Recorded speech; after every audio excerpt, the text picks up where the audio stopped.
In the name of the Father, and of the Son, and of the Holy Spirit. Amen. My dear brothers and sisters in Jesus Christ, today we are reflecting on the theme called We Are Called, We Are Filled, We Are Sent Out. We are called, we are filled, we are sent out. We see in Mark's Gospel, chapter 3, verses from 13 to 15, how Jesus Christ calls the 12 disciples, 12 apostles. We see the purpose of their call is to be with Him, to preach the good news, to have authority in order to cast out the demons. Now we see how Jesus Christ calls the disciples and how He fills them and how He sends them. My dear faithful in Jesus Christ, the same Lord, He also called each and everyone. He also filled with the gifts and fruits of the Holy Spirit. He also sent us into this world.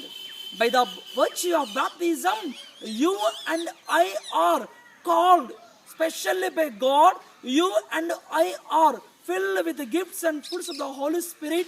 You and I are sent out to preach the good news, to cast out the demons, to heal the sick people. That is the main purpose. Now, let us understand it in a detailed way. Firstly, we see we are called. As St. Paul writes, letter to Romans, chapter 8, verse 30, there we clearly understand Jesus Christ, He predestined those He called. Whom He called, He also justified. Those whom He justified, He also glorified. And we see the main purpose of call already I have mentioned, Mark's Gospel, chapter 3, verse 14, to be with Him, to preach the good news, to have authority in order to cast out the demons, to heal the sick people. And Jesus Christ called the 12 apostles like this. We are also called by God, especially on the day of our religious profession or on the day of the priestly ordination. As we are consecrated people, as we are religious member, we are all called by God. We are all specially chosen by God.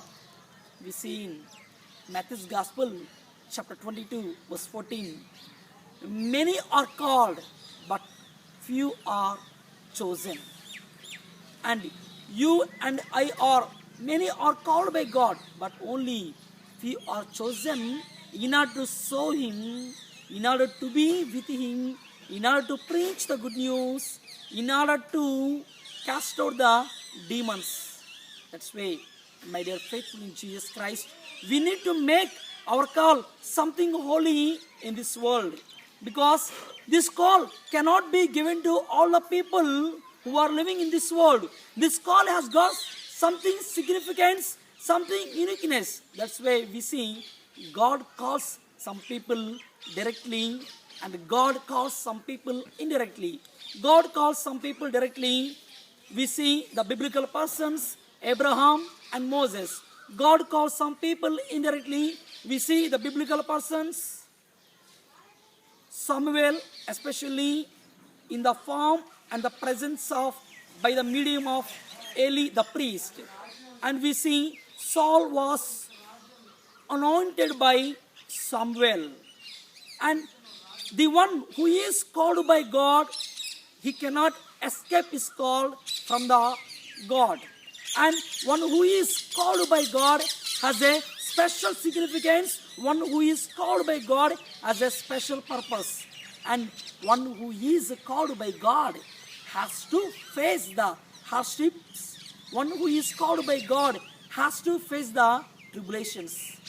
But however, the call which you and I have received, it is something precious.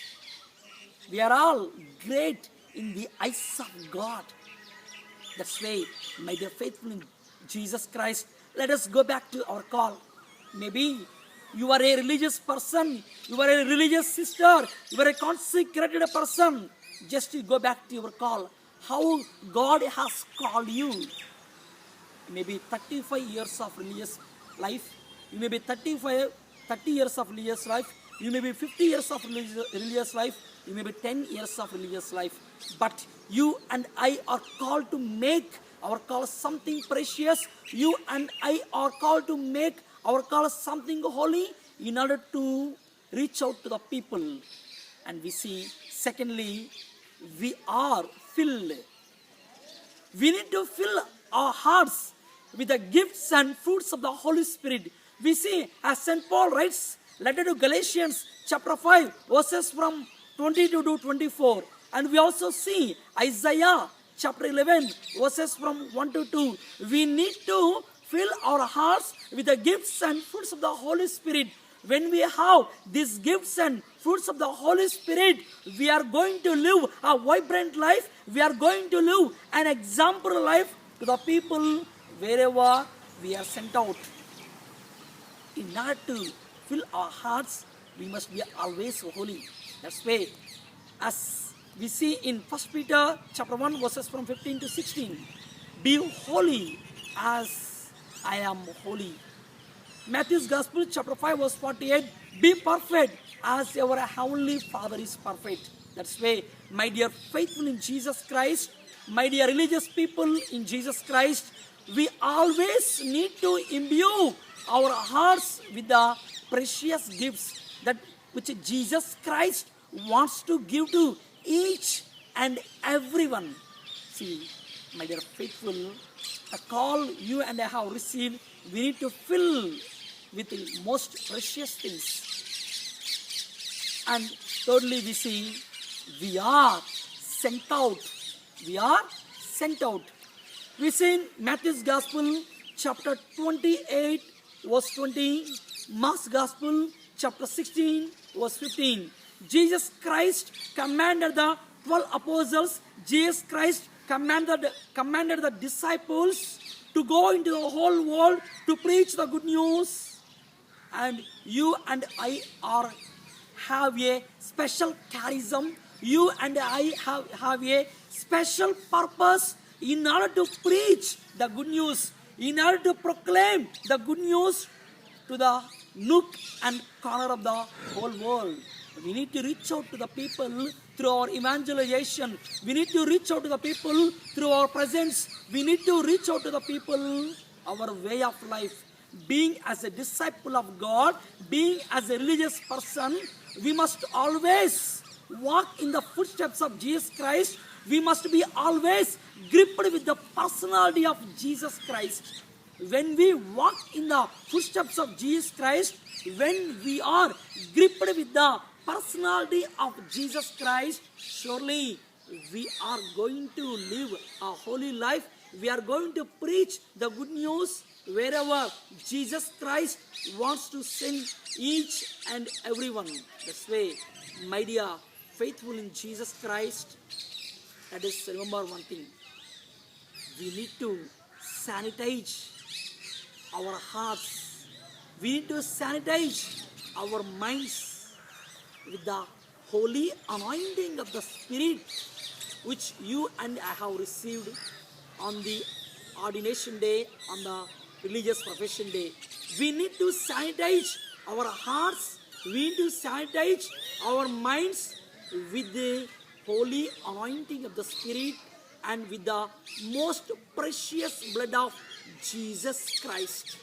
When we have this thing in our lives, surely We are going to make our call something holy. We are going to fill our hearts with the gifts and fruits of the Holy Spirit. We are going to be sent out.